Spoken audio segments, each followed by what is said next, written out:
And we back, and we back, and we back, and we back, and we back. And we back, and we back. Hey, this ain't no intro, this the entree. Hit that intro with Kanye, I sound like Andre. Tryna turn my baby mama to my fiance. She like music, she from Houston, like Auntie Beyonce. Man, my daughter couldn't have a better mother. If she ever find another, he better love her. Man, I swear my life is bright. Well, we are back. It is October 18th, 2020. This is the Two Reluctant Cogs podcast. And I'm Trevor in Austin, Texas. And this is Cy calling in from, where am I? I'm in Thomaston, Maine. And it's, I'm your resident climate imperialist. Climate imperialist. All right, tell me about climate imperialism. It's the newest thing out in the web right now. And I'm leading the charge. At the end of the day, we have to recognize that climate is a global problem. And it's going to require global solutions. The petty and kind of archaic network of small nation states is just never going to cut it. And so we need a enlightened, modern, technocratic imperialism to impose good climate solutions on the majority of the world. Okay, now do you have a sort of political structure envisioned to exude this climate imperialism? Or I'm thinking like dictator, philosopher king, democracy, social democracy. I'm thinking like British imperialism, but just like instead of like the underlying thing being the enrichment of Britain, it being the imposition of carbon reduction. Carbon reduction exclusively. So not really concerned about local ecological change. We can, it still includes mountaintop removal and like strip mining to build all the solar panels and everything, right? Well, that's a technocratic problem to solve. Okay. Whether the specific layout is less important than the political solution comes first. Meaning, we have a system by which once we have this political solution in place. Now we can just turn it over to the scientific experts, engineering experts that can just solve the problem and tell us which is the best way to go. But as we all know, the politics comes first. Obviously within this country, but also I think overseas. There's like a prisoner's dilemma situation with climate policy and an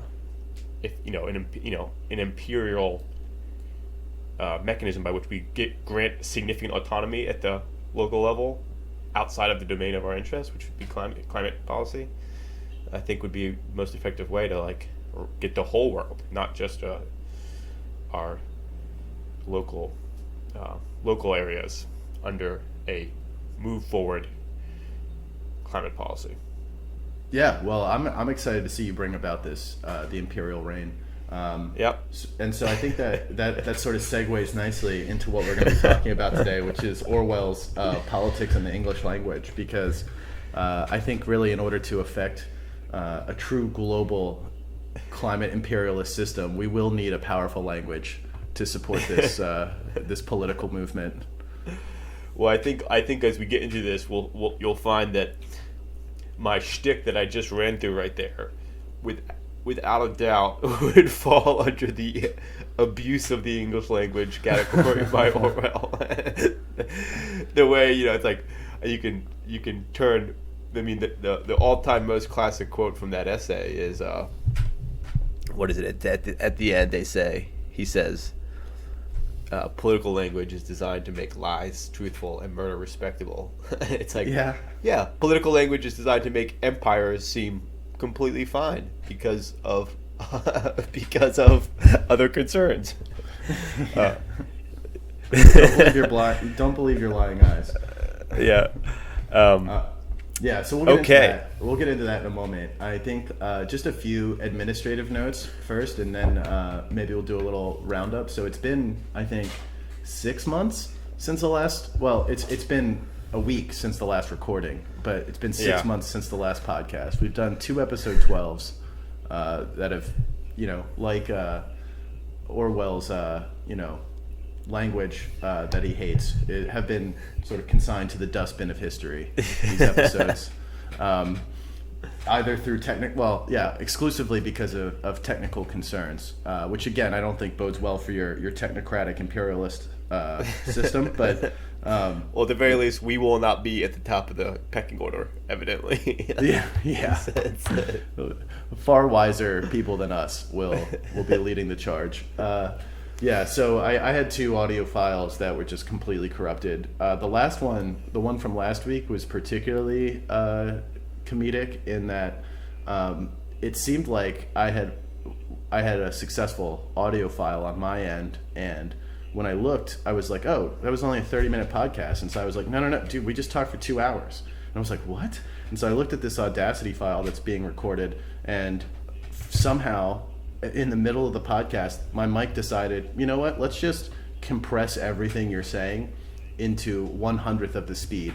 So 2 hours was compressed into 20 minutes of recording. So I sounded like just some high-pitched chipmunk moving at a mile a minute. And I tried editing it, but it was really a lost cause. And we gave up. We threw it away. So we're back. But we're back. Yeah, we're back this week, and I think we're excited about this week's episode. Yeah. And so let's cover some of the political ground briefly before we get into the Orwell essay. So where did we last record? Well, last week we talked about 2 weeks ago we talked about on the Ghost episode, the episode Lost to History. We talked presidential debate, and then within 2 days after the presidential debate, Trump getting coronavirus. That's 2 weeks ago, so that's also now ancient history. What are the headlines right now? I'm trying to think. It seems like it's been a little bit slow. Yeah, I think it's the calm before the storm. Yeah. Oh, you're Trump's talking about back Biden? on the campaign trail. Yeah, Trump's back on the campaign trail. So that's, Trump got better. You and I were talking. I was like, dude, he's going to be out for at least 2 weeks, right? Like, once you get coronavirus, aren't you supposed to isolate for 2 weeks? That's like what everybody in the country knows. Not this guy. Trump's like, no. 2 days at Walter Reed, and I'm back on the campaign trail. It's like just snorted some Regeneron, and he's hyped up. He's never felt better. He's ready to do this. Yeah, he's immune. He's telling everyone he's got a cure. We got a cure for coronavirus, even though the vaccines haven't come out yet, and we haven't tested any vaccines. He's like, I'm comfortable calling it a cure. I feel good. And nobody should be scared. We've got great medicine, because I went to the Walter Reed and got the world's best medicine possible, and I can assure you, coronavirus is nothing to fear. Yeah. So let me just, I guess, since the last time we recorded, we had there were a bunch of Democratic. We were in the Democratic primary, I believe. I don't know if we even recorded Biden as the winner. Maybe we did. Maybe we had an episode where Biden won and became the candidate. Then, I guess we did have one COVID episode. I think the last one we did was sort of at the beginning of the COVID crisis. So obviously it's just been months of the world dealing with that.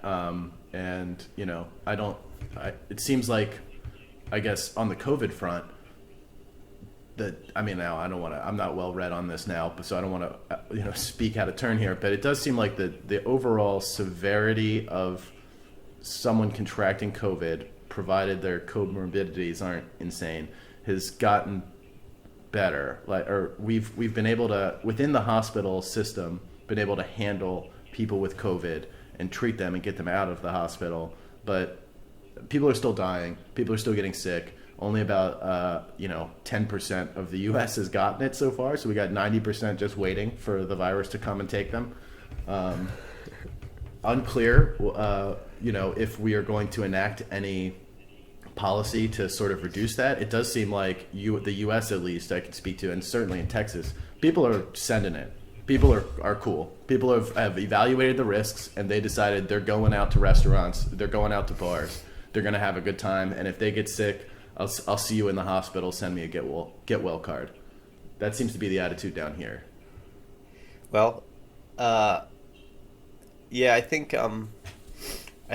feel like any kind of shock and awe around, the fear, shock and fear, I should say, not awe, around this seems to have worn off, and on average, people tend to be more comfortable with the risk as the surge of it has kind of gone down, and as the fear and panic around over maxed out hospitals and the like has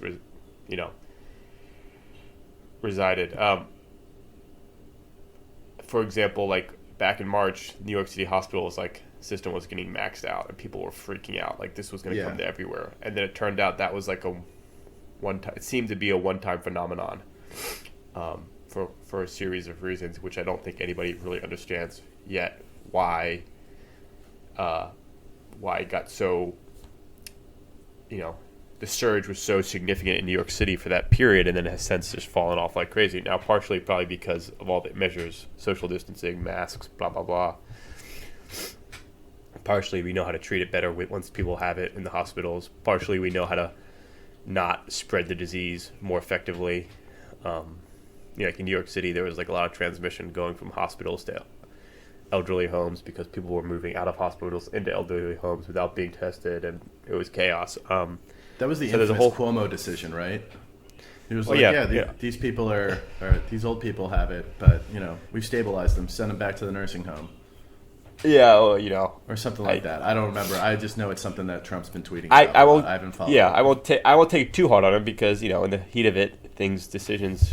Hindsight's 20/20. But whatever.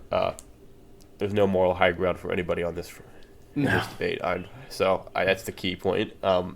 Everybody's like, just trust the scientists. It's like, well, the scientists don't know anything either, and they never did. So. I mean, I think it's they knew a little bit more, but everybody calibrate their assumptions as they went. Whereas Trump has just been shooting from the hip since day one. Yeah, he has been. But I think it's fair also for people to figure like, all right, well, like I'm up in Maine. There's a couple hundred active cases in Maine, and there has been for 6 months straight. There's been no hospital surge. There's been no kind of like rapid outbreaks of community spread. We've had tourists and out-of-state people come here all summer, and it's been fairly well contained. And so people in Maine are looking around going, my county, there's been 1 case, 2 cases every once in a while. Like, but on what basis should we maybe not go all out in terms of, like, returning to the norms that we're used to, but at the very least, shifting that boundary closer to return to normal. I think that's a fine. Everybody has to mediate that a little differently. You don't think government should decide when it's safe for every single person? Well, I think governments have shown themselves to be ineffective, even with the best intentions. So, everybody, no matter what the government says, people are still having to mediate it, like within the household, family to family, household to household. Who do you see? What friends do you see? I think that just requires more granular regulation, Everyone should have to submit a social schedule to a local COVID authority.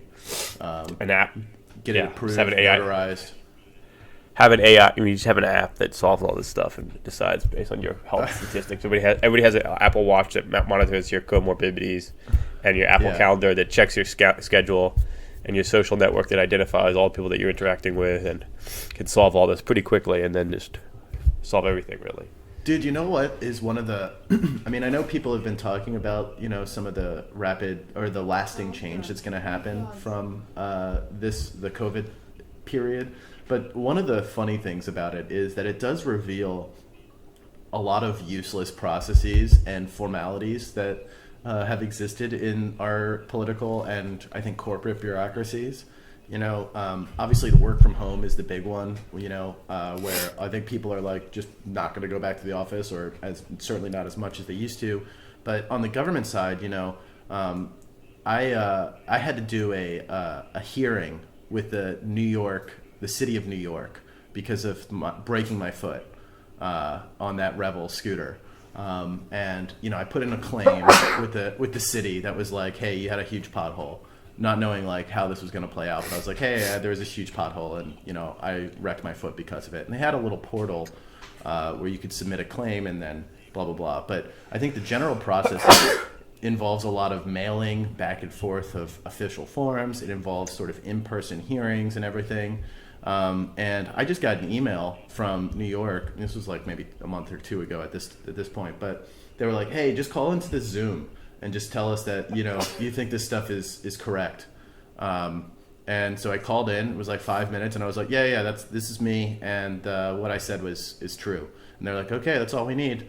And it just like reveals, and I think you're seeing that with like traffic courts, you're seeing that with like interviews, you're seeing that with just sort of all across the board. We had so many processes on the books where it was like, no, you need to bring this form to an actual government official in this government building, and they need to stamp it, and then you take the stamped form over to this other government building where then they will stamp it, whether it's like visas or whatever, all this stuff. Now it's just like people on Zoom like, yeah, no, it's me, I'm looking for this thing, and people are like, yeah, you're good. And we've just cut a lot of the fat off of these processes out of necessity. And it's hard to imagine going back to like, no, we're going back to the stamp and paper process after this. We know we just did it officially online and saved everyone a bunch of time and money, but no, we're going to go back to the old way. It's hard to believe that we'll do that.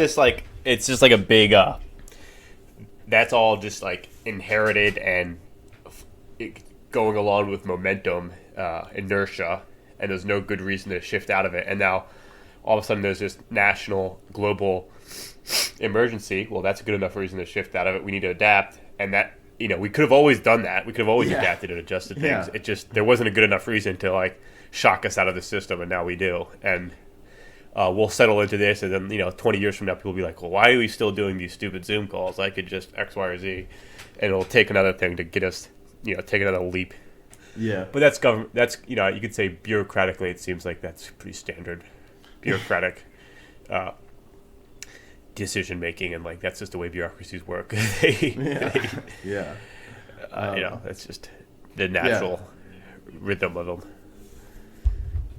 So I mean, besides the long-lasting COVID effects and how I guess societies have adapted to that, we had as I mentioned, we had our first presidential debate. It was pretty much a shit show. And then Donald Trump got COVID, which was the sweetest karmic justice I could have ever imagined. And I do want to just spend a moment on the presidential campaign, because since that like 2-week stretch where going into the debate and then the way he performed and then contracting the disease, his poll numbers nationally. Now, Biden's been winning in the national polls for a while, as with Hillary, obviously. But after that, like, sort of, performance in the debate and then actually contracting the disease, and I feel like Donald Trump has the loser stink on him. And I feel like the nation, like, this is not about policy. This is not about, anything else. I just feel like America doesn't like a loser. And I feel like he kind of has that like loser stink on him, if that makes sense. Like, I feel like he's sort of shifted from being like out in front driving the narrative to being more of a reactive type of person. Well, he can't be as hard on the no mask stuff. He can't be as hard on the COVID isn't real thing. And it just kind of revealed a lot of his bluster to be empty, as many people knew it was. But, since then, his messaging has gotten seemingly a lot more desperate. The way he's done, I don't know if you've seen some of his clips, but he hasn't quite reduced himself to the Jeb Bush, please clap. But he was doing these videos on the White House lawn where he's like, seniors, come on. I'm a senior. I mean, don't tell anyone, but, you're vulnerable, but you're not vulnerable. And, I see you don't like me as much as you used to. And just come on, I'll give you free stuff. Or suburban women, come on, please. Yeah. Like, I need suburban women. Why don't you like me? What's going on? I think prior to the debate, if you'd asked me, I would have said I'm like 50-50. I'm pretty nervous. I think the politics of the summer were centered around racial justice, the protests, the riots, the outrage, the counter outrage, the meta outrage. The lens by which people were talking about things, the wokeness movement on what the right would call it, on the left they would just call it, Black Lives Matter, or justice for these communities. So that dominated the headlines, and quite frankly, I think Trump enjoyed that. He thought that was good politics for him. He needled it and like instigated it in terms of his messaging, and I think he thought that was playing to his advantage. And I think probably, whether I like it or not, I think he was probably right. That politically, tactically, was probably working somewhat in his favor. I'm not sure if it was enough to make him win, but it was certainly working in his favor, I felt like. And then that cooled off.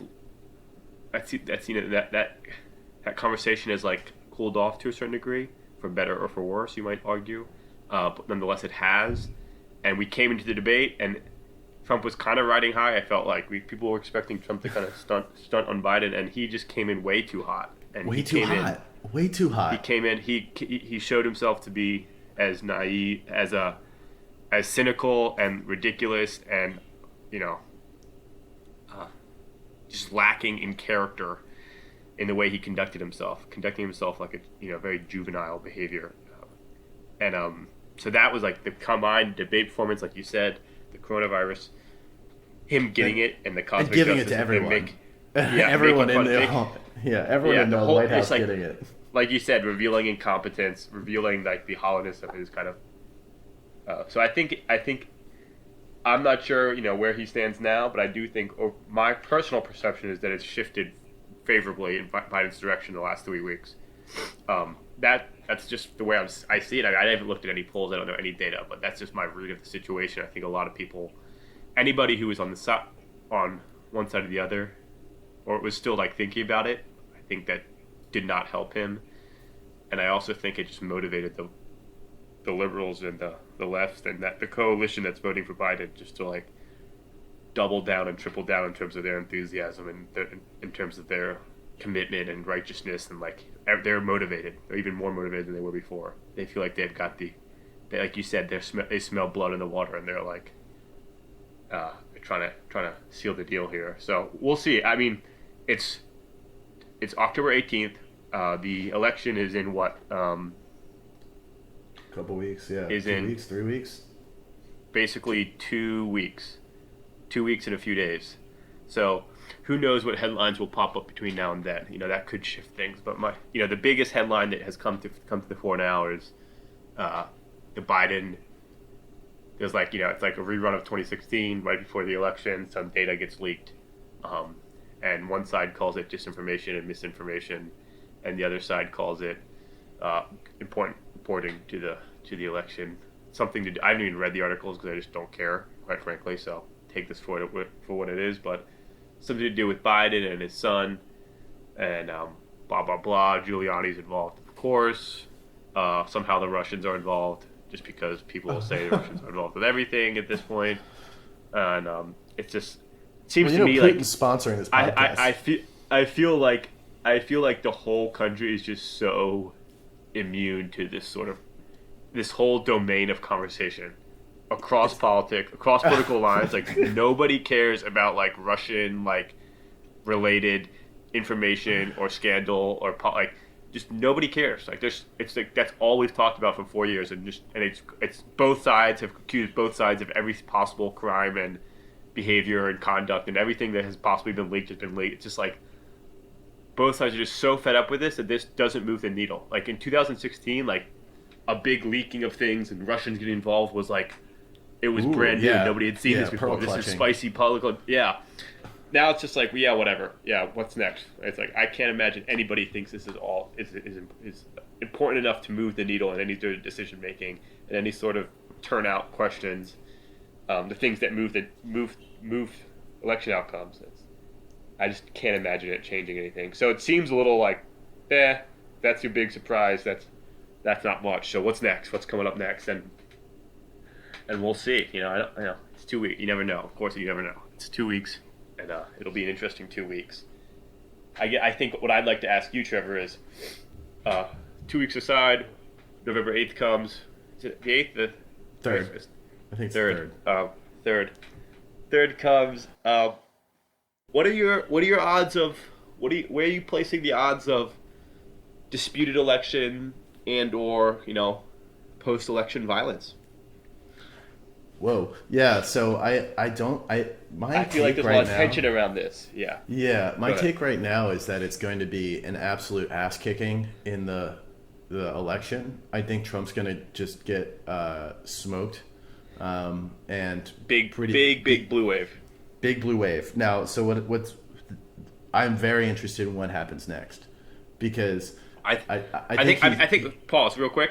Blue wave is if a big blue wave makes the election less disputable, and I think reduces tension, kind of like outside the normal distribution of outcomes. Risks go way down. Like it just is way more solid. Like the transition happens, everybody just moves on. I feel like that's my read there. That there's less risk for fallout if it's convincing rather than if it's tight. Yeah, I agree, and I think just from a structural, stability perspective, it's a incredible outcome if we get that. If we get a decisive Positive, win, very, very positive to just not have anything remotely contested. So I think Trump's gonna, he's gonna decry and blame and complain, but ultimately he's gonna have to concede. Republicans are gonna come out and say like, yeah, he lost, and like we don't agree with the president's protestations. And I think there might be some like uptick in, I would say there's definitely going to be an uptick in the Trump supporters are here. They're not going anywhere. Like we've got this loud minority of people and big minority, a sizable minority of people who are never say die Trumpers. And so I think we're going to see protests from them. I think there might be a hint of political violence even. Tensions are high, and we've already seen. I tend to think. Yeah.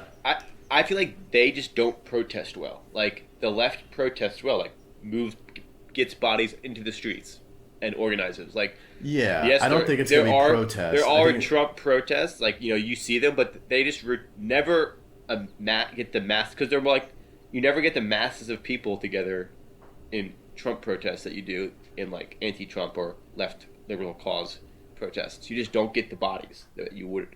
So I just don't see them rallying in a way that's significant. I could see them like holding like kind of like weird little like gatherings, like like militia style gatherings. But if I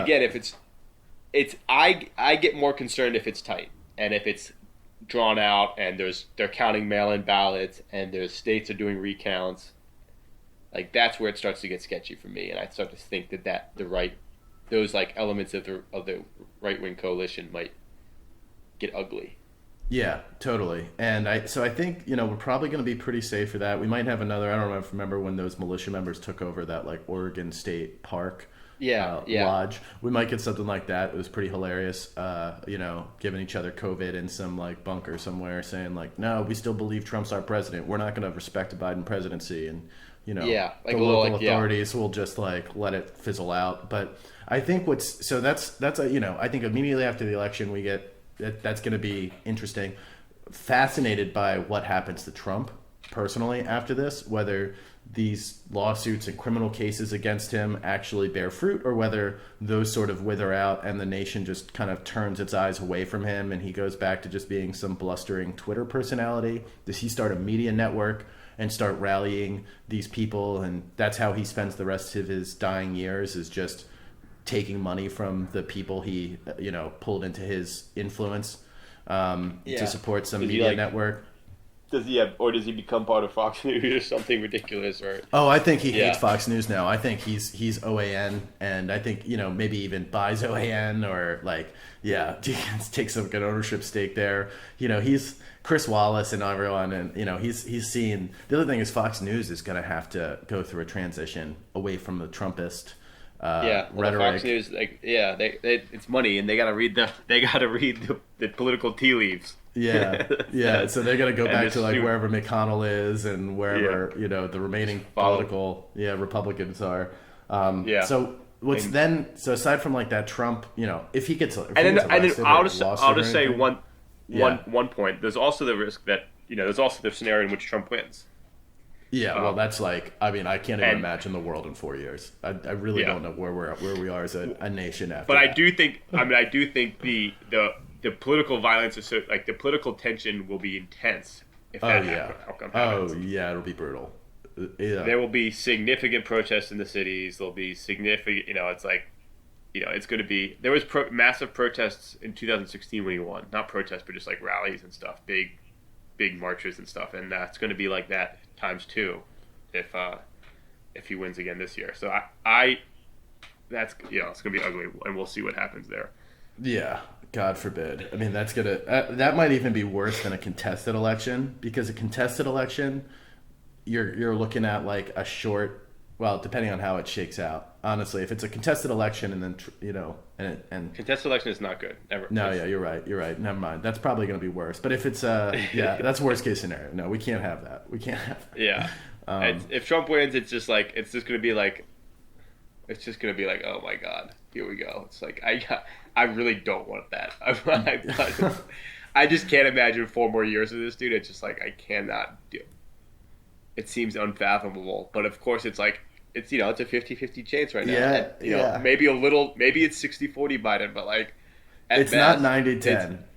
Yeah, it's like very possible, and it's a scary outcome. And the fact that it's so reasonably likely that that he actually wins another 4 years is it's mind-boggling.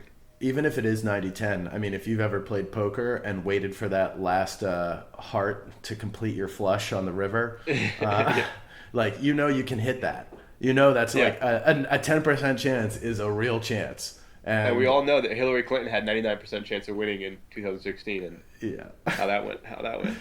So we'll move on to Orwell, but I just want to say, if the polls hold, it looks like Biden's going to win. It looks like we're going to have a blue wave in the House and Senate, and so I know you must be looking forward to, within the next 2 years, fixing, having a universal health care, universal basic income, fixing the climate, and bringing racial justice to the United States finally. So it's pretty exciting to get all of those things with this new majority. Oh, yeah. So we're all looking forward to the Democratic reign.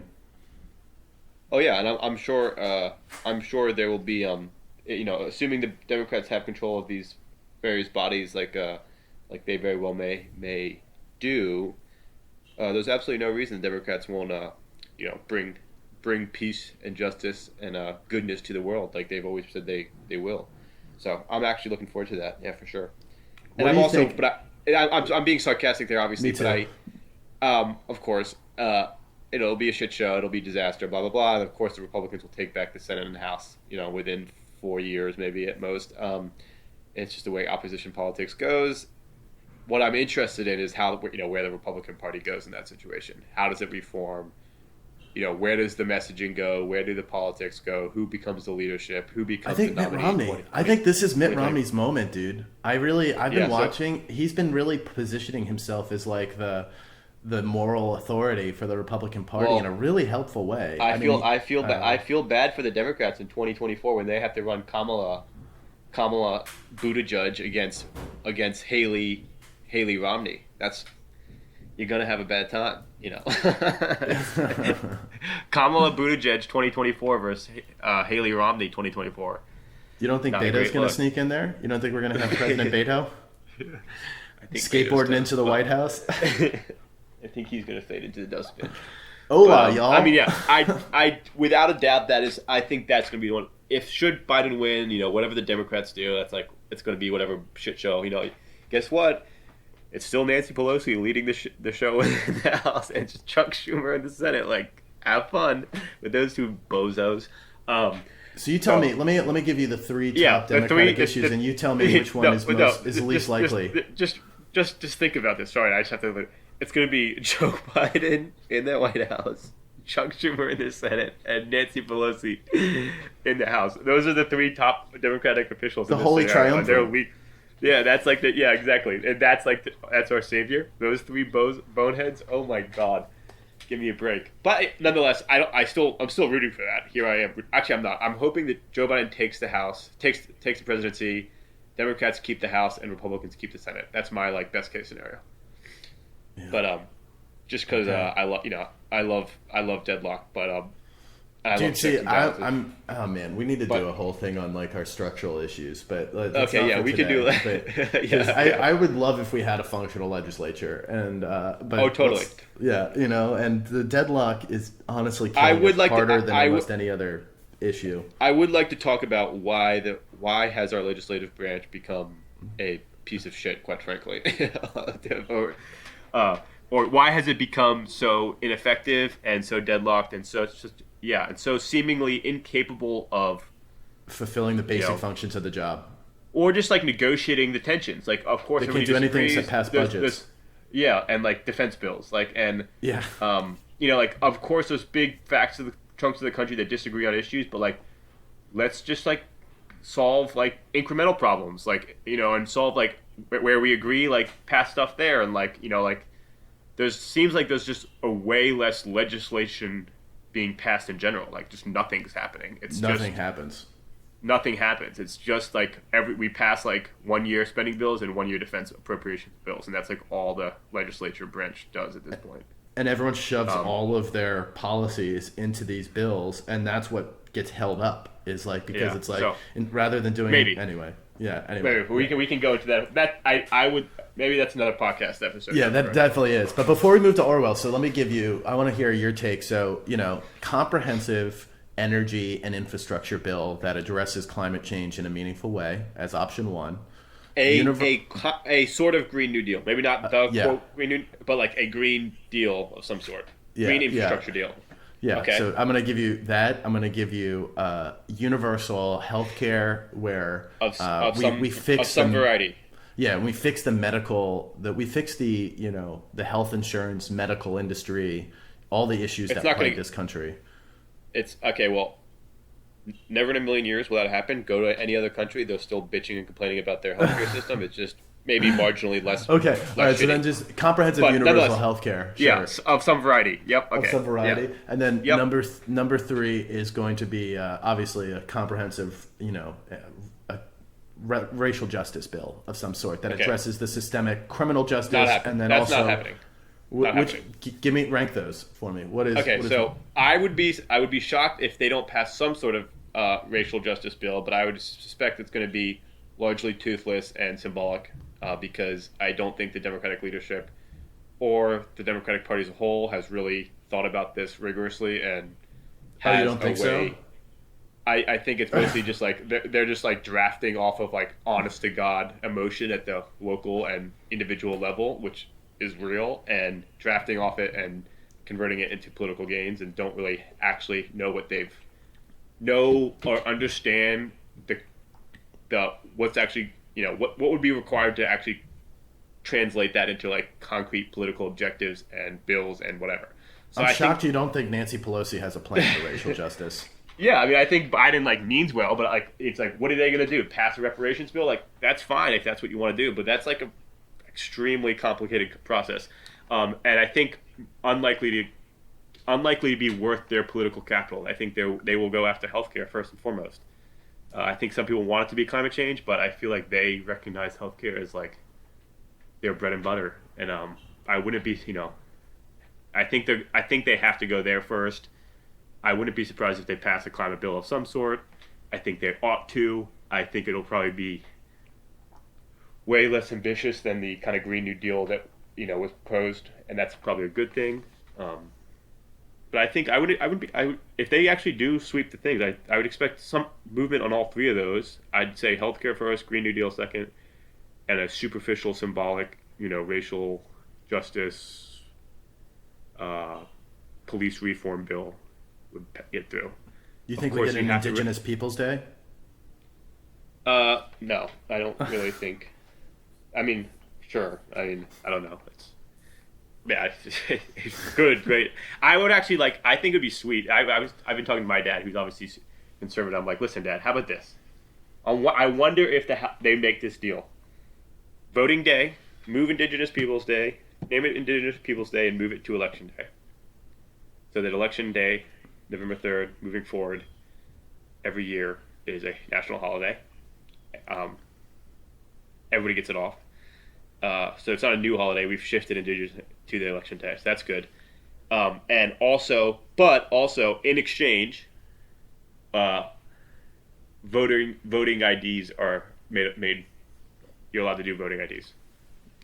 Does the government still charge people for these IDs? Let's not get into voter ID laws. Okay, fine. Yeah, you're trying to find some small issues on either side that you can take on the role of the legislature. You're doing the incremental change on these small things and trying to bridge the gap. Boost turnout significantly by national holiday on voting day, so that way more people will vote. I think that's a win for the Democrats. I think they would like that. I think they've said that they would like that. And it's a win for the Republicans by being like, yeah, now there's voter IDs, and you have to have an ID in order to vote, prove who you are, blah blah blah. But who cares? Moving along. That's never going to happen. It's mostly a fantasy and a joke. Let's pivot. Let's do Orwell. Let's do Orwell, yeah, because I think that sort of stuff is all fun and games. It's mostly just fun and trivial games. In 2 weeks, all of our takes will be Worth nothing. Worth nothing, yeah. Dust in the wind. So I'm going to say, so the essay is called Politics in the English Language, and this is something that Cy told me to read when he was down here visiting the great state of Texas. And, I filed it away, and I finally picked up, I've got a book of Orwell essays that I've read a few from, and I noticed that it was in here, so I read it, and it was actually a very impactful experience for me. In reading it, I got very both excited. He hit on a bunch of things that and put a fine point to a lot of different issues that I've sort of thought about vaguely for a while. And overall, I just fucking love this. And so I was like, all right, we got to talk about this. It was written in, I think, 1946, April of 1946. But why don't we start with, why don't you give a sort of high-level summary of the essay, Politics in the English Language, and then we can sort of talk about the various sections and then I think ultimately, what would Orwell say in 2020? How would he have written it this now? I think is a very interesting question. Yeah, totally. We probably should talk about Orwell more often, though I guess I probably bring him up pretty frequently. Everybody reads 1984, or most people read it in 1984. They know Orwell. That's where when you hear Orwellian, that's just what Orwell's single biggest legacy is. But he has so much more to offer in his writing beyond 1984 and beyond Animal Farm. His books and novels his books on the Spanish Civil War, the industrial wastelands of northern England in the 1940s, the underground living of vagabonds and the underclass in Paris and London in the mid-century, his experiences in British Imperial Burma as a policeman. He's got so much writing on those fronts. It's just eye-opening, and it's consistently insightful, consistently evokes clarity and moral clarity in a way that I only person I compare him with is Albert Camus in terms of the hell yeah their ability to somehow just find the right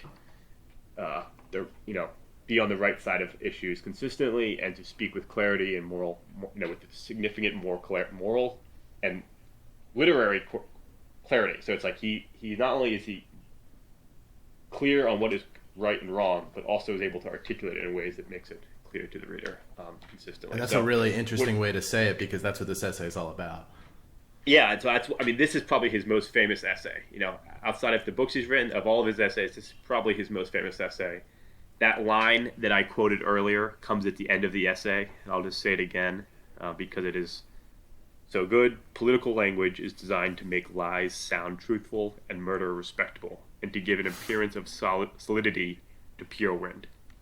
That you'll hear that quoted all the time, and it's just and it's so true. Now, of course, the question is, whose political language? Because of course, everybody goes, no, their political language is like that. My political language is legit.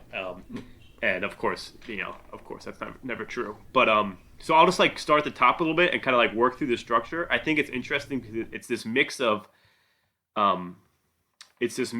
practical, this is how you ought to write kind of stuff, and then also some more kind of philosophical thoughts about how truth and language are connected, and politics and truth and language are connected. So, most people who bother with the matter at all would admit that the English language is in a bad way. That's the opening sentence. And so he basically goes, today's English is decayed, poor, obtuse, hard to understand, vague, are a lot of the words he uses to describe this, and he lists off a bunch of examples of some terrible writing that he says this isn't even the worst stuff. This is basically average stuff that you can find anywhere, and he goes through and just picks it apart and explains why it's so bad. Yeah, these are writers of the time writing. He picks apart other political essayists and art historians and criticists. I don't know if that's a word. So he's got three. Takes an example of their writing and just shreds it. Yeah, he goes. All these passages has its own faults, but there's also a lot of common qualities: staleness of imagery and lack of precision. So a mixture of vagueness. Precision is a huge theme for him, and I think and being explicit, yeah. and he cares very clearly, and he uses concrete. Now, I don't actually know if concrete is a metaphor or not. I would be interested in learning the answer on that question. But using bad, so it's precision is important. And how do you get to precision? By not using stale imagery or by using just inherited uses like phraseologies and metaphors and idioms that are just like passed down and accepted as commonly used, and then you just turn around and regurgitate them. I think that is like a key thing that he talks about as being a problem with current English language. Now, more and more of phrases tacked together like sections of a prefabricated henhouse. So the idea like of language people's language just being so build up and composed of these pre-delivered, pre-organized like this like turns of phrase. So he gets really fixated strings on Yeah. So he also uses dying metaphors. So like metaphors that are no longer relevant but are still. What's an example of one? What's an example of a dying metaphor? Okay, so ring the changes on, take up the cudgels full, toe the line, ride roughshod over, stand shoulder to shoulder with, play into the hands of, an axe to grind, grist to the mill, fishing in troubled waters, Achilles' heel, swan song, hotbed.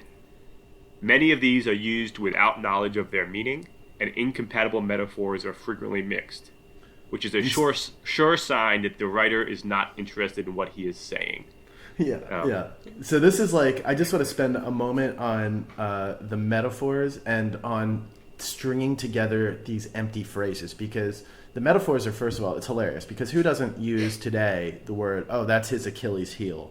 Oh, that's the, what is some ride roughshod over? I mean, some of these are a bit dated, but you can toe the line is another one. Like the Republicans need to toe the line on this bill. And his point on these like dead metaphors is really that like the reason you use a metaphor when you're writing is because the mind is a sort of visual engine. And so as you are reading anything, a metaphor, and particularly a well-constructed metaphor. And what's hilarious is he uses well-constructed metaphors throughout his criticism of poor metaphors.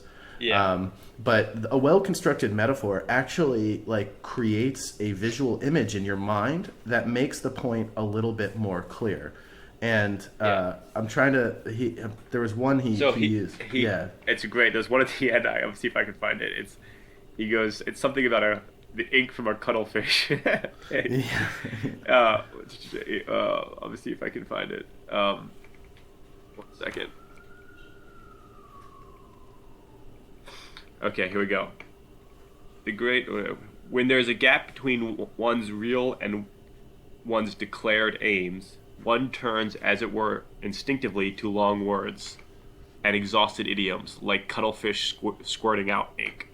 Yeah, exactly. And so you get this picture in your mind when he says that of this cuttlefish squirting out ink, and it you're like, maps very well into so. It's how people are using language right now to try to cover up their real meaning. And that is, and they're kind of cuttlefish is kind of squirting away as well. They're like blasting people out with ink and like running away. And that's Here's kind another of like, one. Yep. I got another one, sorry. This inflated style is itself a kind of euphemism. A mass of Latin words falls upon the facts like soft snow, blurring the outlines and covering up all the details. The great enemy of clear language is insincerity. And that's that's how it ties into politics, is that like the reason people speak in these vague ways, the reason people use tired metaphors, the reason people string together sentences like this is to achieve very specific and oftentimes evil, in his mind, political aims. And, you know, Yeah. that language like this, I've always been, I'll just say as a note, one of the reasons this was so compelling to me is because when I read and obviously a lot of these ideas are present in 1984 itself, and that was one of my favorite books growing up. You know, the Ministry of, what is it? The Ministry of Truth, or the Ministry of Love is where the torture happens. And when I read 1984, I just thought Ministry of Peace is where is the and Or, you know, just the refract Department that of off Defense. of. Oh, yeah, wait, that's right. exactly what I was gonna say. Exactly. And so as soon as I Oh read wait, that's not the 1980 book. That's real life.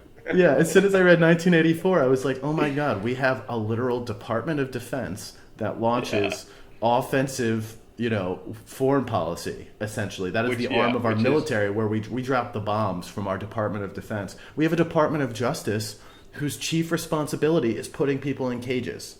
Yeah. You know, So- like, yeah. And Yeah. so that's Now, how language granted- has this insidious, Yeah. you know, he would make the point that, like, you know, however you feel about our foreign policy, however you feel about prison, he would make the point that language is being used very intentionally by politicians, you know, to cover up things as they are. Rather than saying, like, someone should, you know, go to jail or someone should go to prison, you know, we could say the phrase, like, you know what, because you stole this thing, because you used these drugs, we are going to lock you in a cage for 5 years. You know, and that has a very different meaning on someone's ears. If I told you, like, you know, anyone who smokes weed or anyone who uses heroin should be locked in a cage for 5 years or for 2 years or something, people naturally recoil when they hear that phrase, like, ooh, you're going to lock a person in a cage? But we've created this whole language around criminal justice where we say, like, no, this person's going to serve a prison sentence. They're going to serve a prison sentence. And that is intentionally vague to get away from the actual meaning of what's happening. Because when you, I don't know, and like using precise language, that's not to say that we shouldn't lock people in cages. It's just to say that let's be clear and precise in our language to describe what is happening here, because that's the only way that meaning can really be, you know, otherwise you're obfuscating your meaning, and you're doing it intentionally so to make it easier on people to digest, and it allows the powerful institutions and powerful people to, you know, achieve, you know, oftentimes pretty dark outcomes without the public uprising and saying this is unjust. It hides and prevents real justice with a capital J from happening when you obfuscate with language like this. And so I think that's just one of the central themes here that I love. Here's to that point. Here's a passage where he says exactly that. In our time, political speech and writing are largely the defense of the indefensible. Again, he's writing 1940s. Things like the continuance of British rule in India, the Russian purges and deportations, dropping of atom bombs on Japan. These can be defended, but only by arguments which are too brutal for most people to face, and which do not square with the professed aims of political parties. Thus, political language has to consist largely of euphemism, question begging, and sheer cloudy vagueness. Right? So, like, you can defend these claims. Like, you can, like you were saying, it's like people do need to go to jail. Like, they do need to be put in cages in some cases. Justice does have to be served, but we don't want to talk about the explicit. It's uncomfortable. It's uncomfortable. And so he's talking, or, you know, at a higher level, like, you know, the dropping of an atom bomb. Like, that can be defended. I'm not sure if it's right, but you can defend it. But you have to talk about it in a brutal way, because it is in fact brutal. The arguments around this on either direction are brutal, and to talk about it, you have to be brutal. But that doesn't serve the political ends and the political aims of the parties involved. And so instead they shift to euphemism, they shift to vagueness. And so he goes, defenseless villages are bombarded from the air, the inhabitants driven out into the countryside, the cattle machine gunned, the huts set on fire with incendiary bullets. This is called pacification. Millions of peasants are robbed of their farms and sent trudging along the roads with no more than they can carry. This is called, quote, transfer of population or rectification of frontiers. You know, he goes on to list a few more of these with brutal clarity, and then describes the turns of phrase that people just throw around, like, without even thinking, to describe what's actually going on. And the actual language is not complicated. It's millions of peasants are robbed of their farms.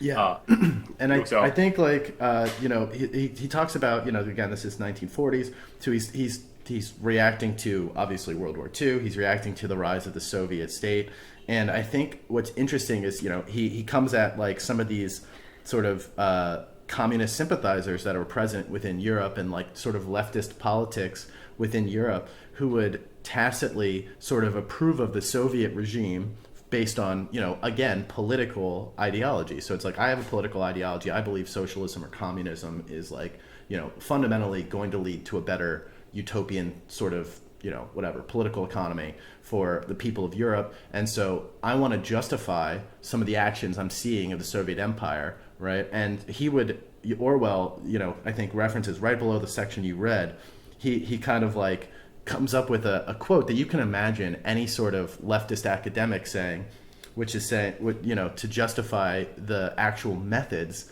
of, the Stalinist USSR, was saying, while freely conceding that the Soviet regime exhibits certain features which the humanitarian might be inclined to deplore, we must, I think, agree that a certain curtailment of the right to political opposition is an unavoidable co-commitment of transitional periods, and that the rigors which the Russian people have been called upon to undergo must have been amply justified in the sphere of concrete achievement.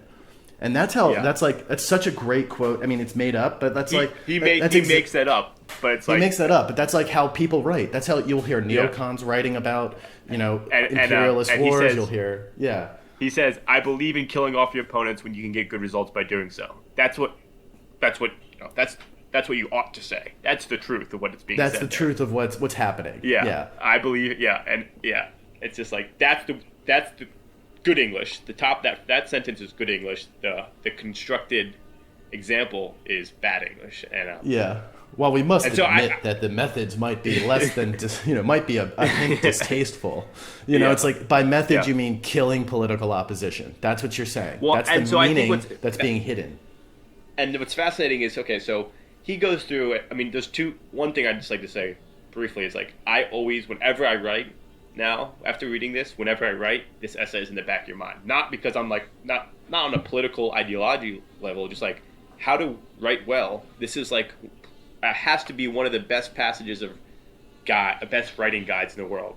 If you read this and keep this in the back of your mind, read it once every couple of months if you're writing regularly, because this will make your writing better. Reading this will reignite the insistence on clarity, precision, brevity, and so that's good. But on the second thing is talking about politics and talking about how this relates to politics. Is you said people write like this to obscure their aims, to obscure their actual aims with kind of aims that are more acceptable. I think there's that going on.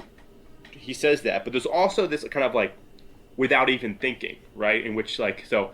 Oh yeah, it's unconscious because everyone's talking like you're this. Unconsciously using it exactly, and this reduced state of consciousness basically is what is happening because you don't have to think. You can create sentences and string together paragraphs that are entirely filled up with these sorts of generic metaphors, generic turns of phrase, generic words that don't really mean much at all, but that you can string together and reduces the degree to which you have to think hard and try to construct precise sentences. I have always said the thing that is so awesome about writing is not the result, but is that in everybody's heads they think they've got these great ideas, they think they've got these good arguments. When you put the pen to paper to actually articulate those things is very difficult. And it turns out some of these grand schemes and ideas and crystal clear arguments that you thought you had are not, because you're trying to write them down and you can't write them down. It's because the ideas are actually shit. And so writing has an insistence on precise writing has this benefit of forcing you to think way harder about your ideas and about your arguments and about your beliefs, because because clear writing makes you do that. Now the problem is that if you're not insisting on clear writing and you're allowing yourself to just regurgitate strings of whatever, you're able to just take whatever you believe and without even thinking just spit it out into paper. And this kind of this backward debased English language that he's describing allows for that in a way. And he starts with this, I think that's such a good point, and this is sort of transitioning away from the way political structures use language, because to your point, the more general idea here of the sloppier your language is, the sloppier your thinking is, and the sloppier your thinking is, the sloppier the English or language that you then use, and it becomes this sort of feedback loop. He actually starts the essay by saying something along these lines. He describes, I'll just read a little section here, but, now it is clear that the decline of a language must ultimately have political and economic causes. It is not due simply to the bad influence of this or that individual writer, but an effect can become a cause, reinforcing the original cause and producing the same effect in an intensified form, and so on indefinitely. He goes on to say, English language becomes ugly and inaccurate because our thoughts are foolish. But the slovenliness of our language makes it easier for us to have foolish thoughts. And that's it's just like it's so brutal when you reflect on that. And I think this is even outside of writing, although I agree that is the most extreme form. When you try to take an idea and write it down, you have to, that's like the real crucible of thought. But even in the way people speak to each other in dialogue, verbally, no, it's the same. This is the same thing, and using clear and precise language to speak as true as you can. He says later in there, let the what is above all needed is to let the meaning choose the word, not the other way about. I mean, it's so true. It's like when you have meaning in your mind and you're trying to convey that to another person, stick to that meaning, hold on to it. I'll try to really understand what it is that you think, and use the most precise language and metaphor occasionally where helpful, but use the most precise language possible to transfer that meaning to the other person. And you can do that when you're speaking, and you can definitely, it's needed when you're writing. Yeah, and I'm sure I've said it on the podcast, but I say it all the time. I run around going, political rhetoric is unbecoming. Yeah.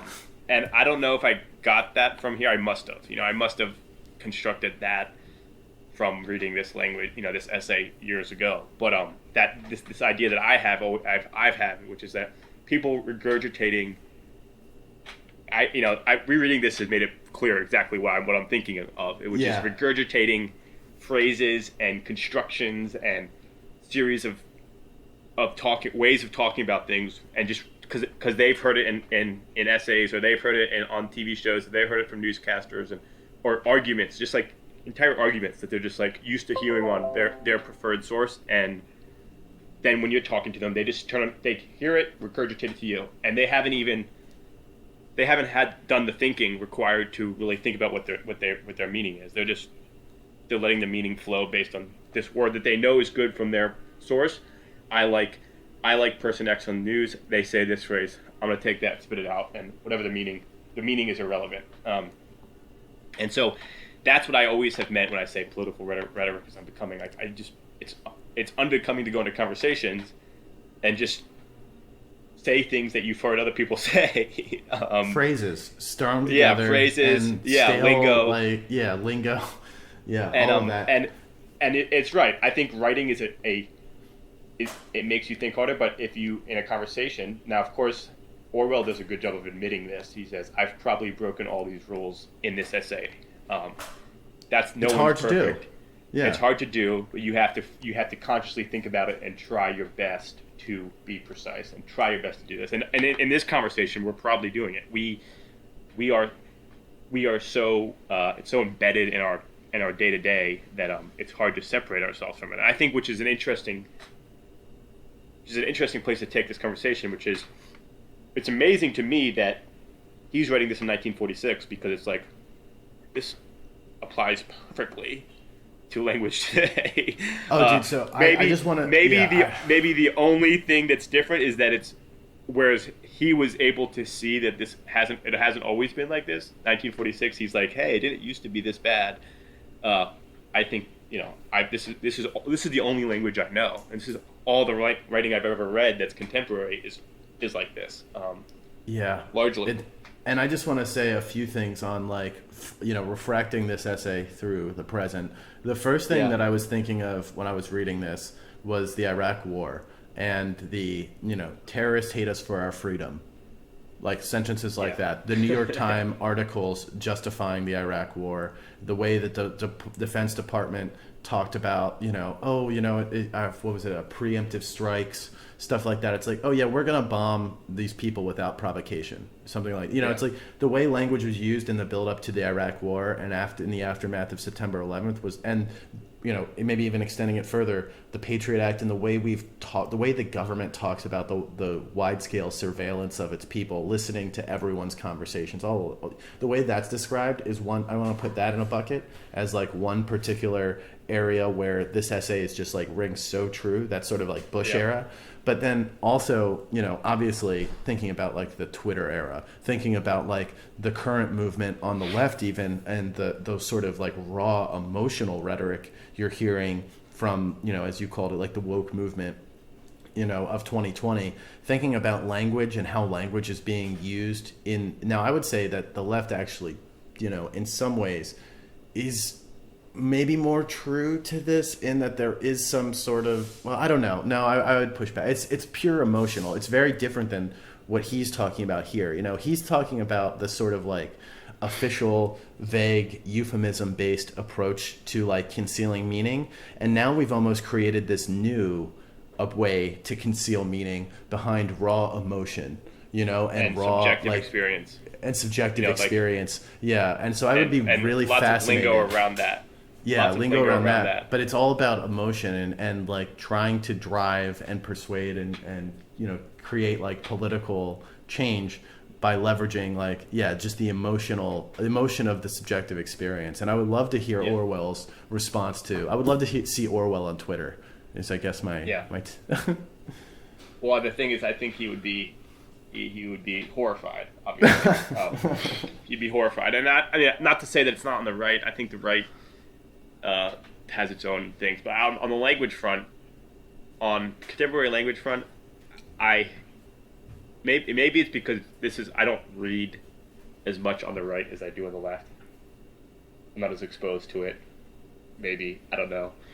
Maybe that's just on Twitter, but like the language around like kind of like critical race theory, contemporary conversations around race, and I want to expand it beyond race, around capitalism, the nexus of capitalism, colonialism, race, and history, and questions of justice therein. Maybe I'm committing the fallacy that I'm trying to argue about right now. But you get into conversations around this stuff, and you read the stuff coming out about these questions, and it's impenetrable. The writing is impenetrable. It's so hard to discern what someone means. Words are thrown out that just simply are impossible to decipher because now nobody knows what it means. Like, so the other day I was. You sound like a Nazi right now. So I know. Yeah. Well, there you go. It's like, it's like the question. I was having a question. Someone said, "Let's talk." I'd be really interested to just talk about white supremacy and something about that. And I was like, "Oh yeah, I'd like to talk about that," but I don't think you and I at this point, we'd have to have a preliminary conversation to even talk about what white supremacy means today. Because now white supremacy gets thrown around to mean whatever anybody wants. So you put it into a sentence, people put it into sentences just as a placeholder. You'll hear, like we were talking about, when you're talking to somebody, they'll go blah, blah, blah, blah, blah, and they'll throw white supremacy in there as well. They'll say, and you don't know what they mean by that. I don't know what they mean by that. It's like, real it's quick, not useful. What's very interesting is that in the essay, Orwell caught on to this too, and he points out that like even in 1946, fascism didn't mean anything. Democracy doesn't mean anything. When someone even says the word democracy or democratic or freedom or liberty, whatever, all these words, there's a million different definitions and gradations of these words, so that they're effectively useless. They are effectively emotional placeholders to say like that is undemocratic. It's like, well, what do you mean by democratic? That is fascist. What do you mean by fascist? Yeah, and It's only also gotten people, worse. and people don't want to define it because if they No. define it, that would require them Now to you're stuck. distill. Now, and also you have to take a position. So I think it was it's like he's talking about democracy, and it's like, what does he say?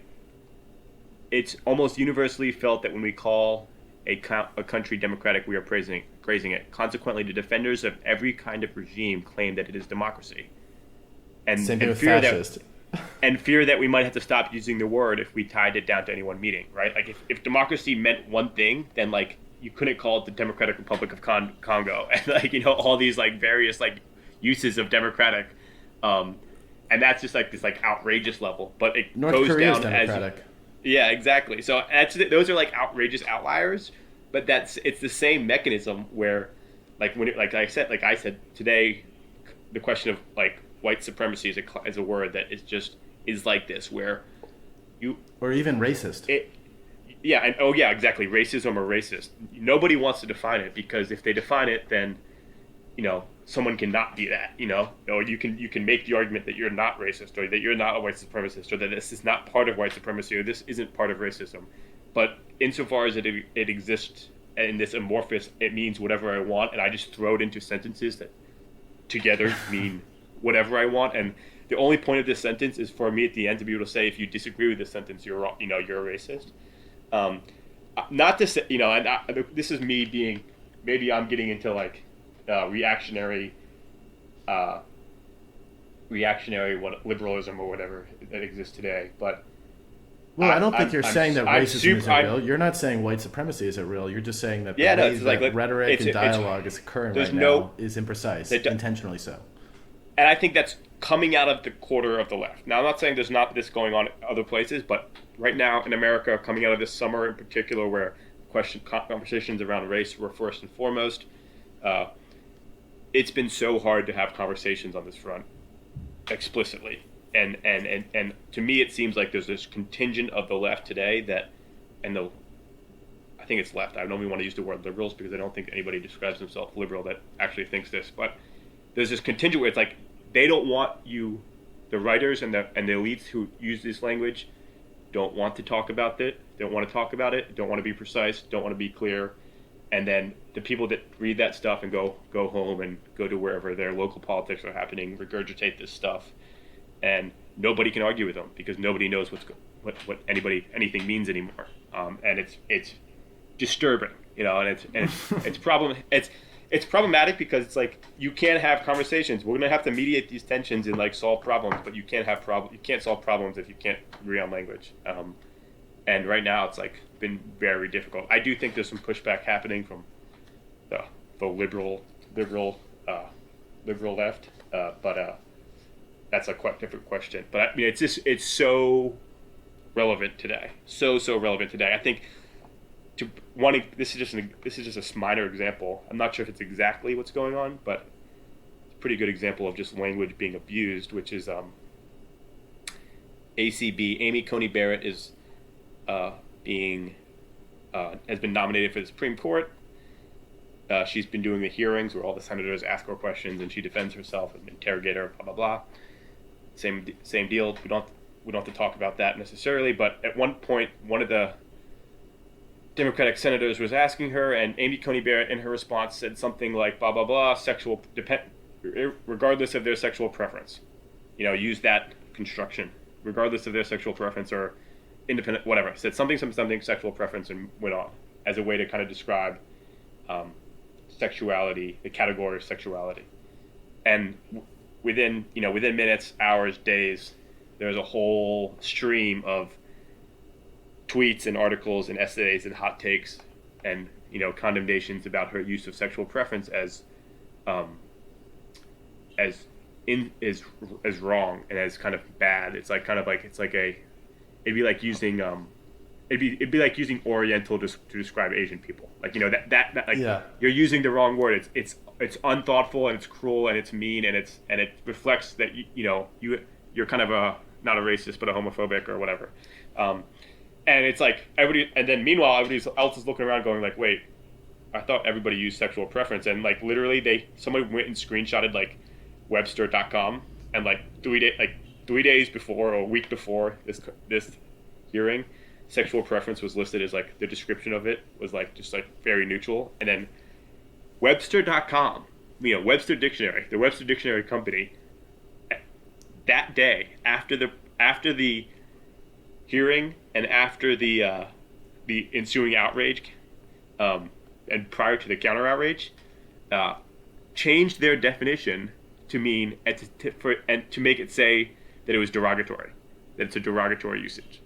So, just Amy Coney Barrett using sexual preference and the outrage, Webster.com changes it to reflect the outrage around it, and then of course everybody goes and looks up all these examples of all the outraged people using sexual preference in their own language all the time in the last 2 years, like all the time. It's accepted. It's normal. Everybody uses this usage, sexual preference, and it was considered completely normal until Amy Coney Barrett used it, and the outrage machine latched onto it, and now the definition of that has shifted just on that swing, and now it's no longer, that word is just no longer able to be used the way it was before, and it's just it's incredible.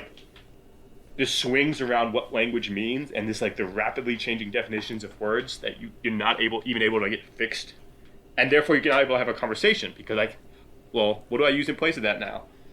Because if I use something else today, is it going to be deemed to mean something else tomorrow? And it's very difficult to.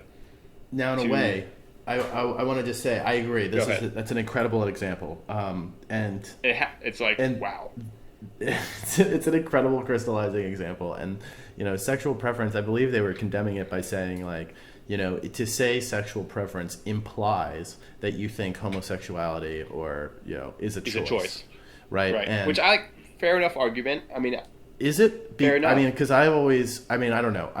I just learned of this as being. I just learned that this is not what you're supposed to say as well during the same time. And when I say you're not supposed to, it's like the whole world just learned because everybody used sexual preference. Even the defenders of even the people on the left were using sexual preference. I was using sexual preference to defend gay rights. For the last 10 years, and I've been saying everybody we should never discriminate based on sexual preference. And I had there's not a single part of me that was implying in using that phrase that being gay is a choice or not. In fact, it wasn't. It's neutral on that particular issue. I just used it as a way to describe openly that sexual freedom. I don't know what the word is now. But I'm happy to have the definition changed too. I'm happy to have words shift. But now here's the interesting point, though, is that the left, at least the way I was thinking this while you were describing this particular controversy here, is that the left is actually travesty. The left has actually recognized the power of words, right? And so while this might be a particularly silly example, I think to the left's credit, one of the areas, and probably to the detriment of focusing on policy, I would say, because, the left has really spent a lot of time, I'd say, over the last 10 years, really fixating on language and what words mean and what they imply and how they make people feel and how the words and phrases frame arguments. That's where a lot of energy and focus has been placed. And in some ways, that's actually kind of what Orwell is saying. They're trying to tighten up the precision of language so as to tighten up the precision of meaning. But I think there's a whole other end, half of the reason that this is happening, the redefinition of language, what's allowed, what's not, how we should frame things, how we should describe things, is in a sensitivity to the importance of precise language. The other half of this group is really just using there's this discussion that's happening about how should we structure words to describe people in a way that's inclusive and leads people to, arms people, pushes us towards justice, recognizing the political power of language, I think, which is what Orwell is sort of getting at in this essay, is that language, the words you use have political implications. The left has recognized that. Now, there's a positive aspect of that I just want to, put a pin in, is the way we structure phrases and words, whatever, they are important and they shape the way we interact with the world and they shape our identities. That being said, there's a whole other subset of this group that is then, already digested all the literature on which phrases to use and which ones are not, and you should say Latinx, not like Hispanic, not Latino or Latina. These sorts of they're at the forefront of these discussions on the intersection of social justice and language, and they've used the latest and greatest phrases as a way to hammer people who haven't been immersed in that literature, people who are just using words that they've always used, not recognizing. Again, it's just like they're just out here trying to do the best they can, and rather than educate people on the issue or explain like how language can be used differently and more precisely to be maybe more emotionally, I guess, comfortable for populations that you maybe not thinking of, rather than catching them up on the latest and greatest literature here, they're just hammering people and calling them because as bigots, as racist, as homophobic, because you would dare use some phrase that was okay 5 years ago or even yesterday. Yeah. Well, no, I think you're right. I think also it's like there is I think it's crucial to say there are honest criticisms, and there is honest, thoughtful work going into unpacking language, unpacking meaning, understanding what the implications of word choice are. Like you said, I think that was, I'm super sympathetic to that project, because I think it is something that, for example, Orwell didn't even think about at all. Like, I don't think he's talking about language, but he's not even thinking about language on that level of what are the implied meanings around and how around does that word limit choice. People's identity or Yeah, shape the totally. world we live in. He's not even exposed to that at all, and so it's because he's before that time. So there's good work being done there. I don't think it's necessarily bad for the English language that sort of critical work around language is being done. It's just like you said, there's these people that have gone from honest thinking and exploration to political tactics and political power, and have understood that the language that the academics and the language that the thinkers and the writers who are kind of approaching this thoughtfully, they've understood that the structure and the phraseologies and the lingo that these people are using can be weaponized politically, and that's where that. So it's like they're copying and pasting the jargon, like they're taking the jargon that can be used thoughtfully, and weaponizing it in political tweets and political rhetoric, and that's a bad thing. And so, of course, and it's countering also that, undemocratic, and I'm using that word intentionally. yeah, it's undemocratic. But like, what? It is though, in the sense that like you're dictating how people should speak too. That's another part of it. Yeah. There is some, an authoritarian perspective here. Instinct there, for sure. Instinct there, yeah, where it's like, no, Or this pathology. is the only way to... It's like we've done a lot of... The ivory tower and the social scientists within it have been in the lab, thinking about the nature of language and how it reflects on identity. Sorry, all Latino people and Latina people of the world. Turns out your language is, misogynistic, and we're gonna... we're doing Latinx now. We were gonna hand down this gift from the tower to everyone. Thousands of years of cultural tradition. Sorry, misogynistic. We're going with Latinx now. It's like I can't think of anything more racist. Not racist, but like cultural, like the willingness of people to impose their ideas of what is right and wrong onto another language is bonkers to me. In that example, the Latinx example is just egregious. It's like Anya came across an example of someone who was writing folks with an X now. Folks. Wait, what? Folks with an because to sort of emphasize, some of the, I guess, sexism inherent in the word or structural. I don't know what the problem was with the word folks with like maybe. Folk. Yeah, folks FOLKS is now being written FOLX to just sort of also include everyone, to just make sure that folks isn't because folks is kind of like patriarch implies like a sort of classic Western patriarchal kind of cultural construction. So Yeah, we need to burn that down and so we're gonna replace go it. with folks with an X. It's like, all right, sweet. We'll just swap the S and the X in the alphabet. Like, is that gonna solve it? It's wild. I feel like we've not done this essay justice, but it's just because this essay is so transcendentally beautiful. It transcends time. It is so relevant today. It's bonkers how relevant this essay is today. You read this and you go walk around, you go spend some time on Twitter, you go read government question. You mentioned the Iraq War and like the obfuscation therein. I mean, that's I want to spend more time on that too. And I think that's one of the things you've always talked about that, and I think that's a great example. It doesn't have to be politics though. So no, he it goes doesn't. on to. It can be. So he was describing. He describes literary criticism, right, and art criticism, and even in that domain, bad writing is bad writing. And so he goes, the outstanding feature of Mr. X's work is its living quality. Another person might write, the immediately striking thing about Mr. X's work is its peculiar deadness. And the problem is, he's, quote, the reader accepts this as a simple difference of opinion.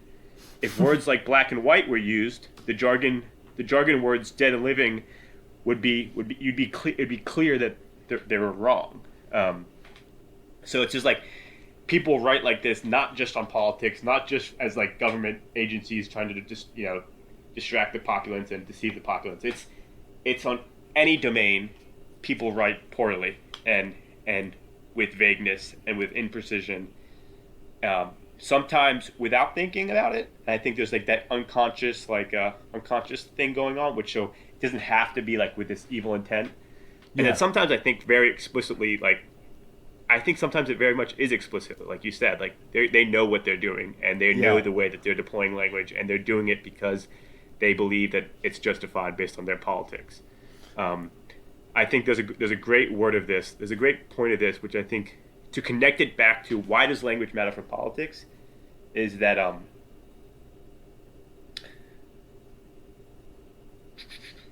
it will generally be found wherever good writing is found.